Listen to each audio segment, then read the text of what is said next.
Oi meninos, bom dia, tudo bem? Continuando aqui o nosso conteúdo de gramática, certo? Nós vamos agora para a página 110. E aí eu quero que todos vocês abram aí os livros na página 110. Nós vamos estudar a gramática. El uso de muy y mucho, tá? Eu vou ler e aí logo após eu vou explicar para vocês. Quero que vocês acompanhem página 110. El uso de muy y mucho.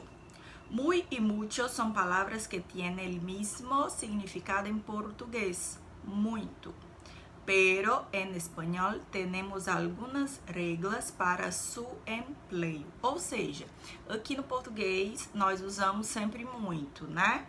Lá no espanhol, na língua espanhola, eles utilizam duas variações, muy e mucho. E agora eu vou explicar em quais situações você vai usar cada uma delas, certo?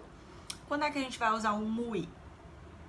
Es empleado delante de adjetivos y adverbios. En este caso es siempre invariable. Ejemplo, Ana es muy hermosa.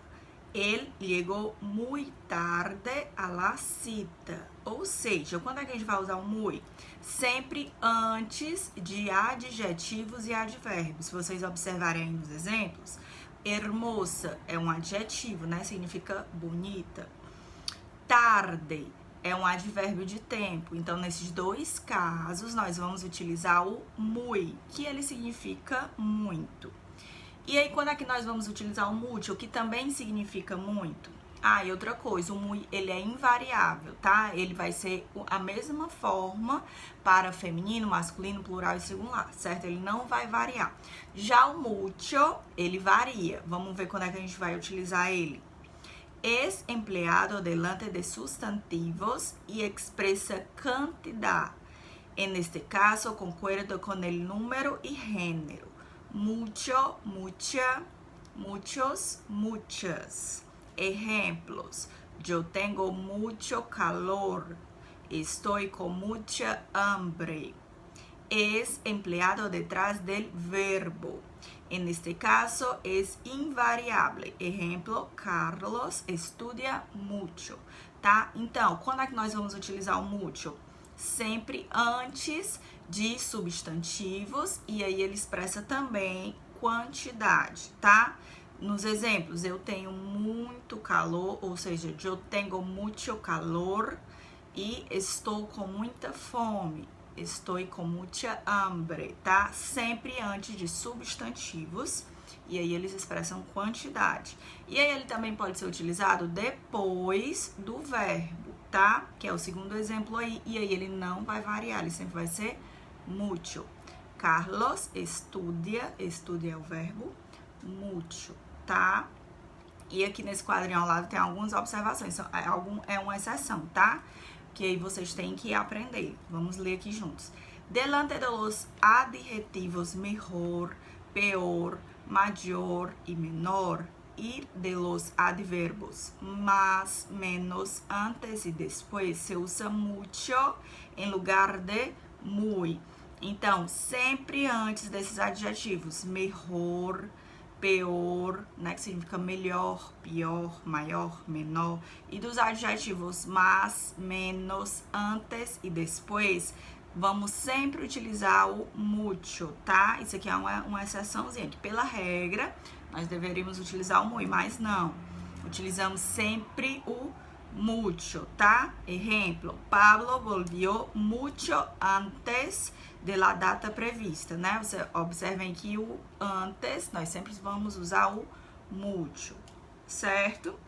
Aí aqui tem uma atividade que vocês vão fazer, e aí logo após tem também explicando sobre el uso de hay e tiene, certo? Gente, o hay, ele vem do verbo haber, né? Que é o verbo haver, certo? Quando é que a gente vai utilizar um, quando é que a gente vai utilizar o outro? Vamos ver agora. Hay.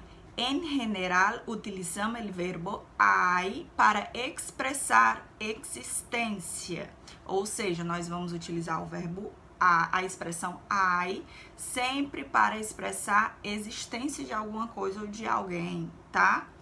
Exemplo, hay um coche mal estacionado, certo? Então, tem a existência de um carro que ele está ali mal estacionado. Então, nesse caso, nós vamos utilizar o hay. E o tiene, utilizamos em geral el verbo tiene para expressar possessão e obrigação, tá? O tiene vem do verbo ter, tá? É o mesmo que tem. Mi casa tiene un enorme jardín. Todos los días tengo que estudiar. Sábado e domingo puede ir al cine, tá? Então, essas são as duas diferenças. A eu vou utilizar nos casos para expressar a existência de alguma coisa. E o tiene sempre para expressar possessão ou obrigação, certo? E aí também, logo abaixo, tem uma atividadezinha para vocês completarem com um ou com outro, certo? Então, essa a explicação da gramática. Eu vou passar aí agora para vocês quais serão as atividades que vocês deverão fazer. Tentem fazer, não deixem de fazer. Qualquer dúvida, pesquisem, me perguntem no grupo. E aí nós corrigiremos todas as atividades e tiraremos todas as dúvidas, tá? Então é isso, um beijo e até logo.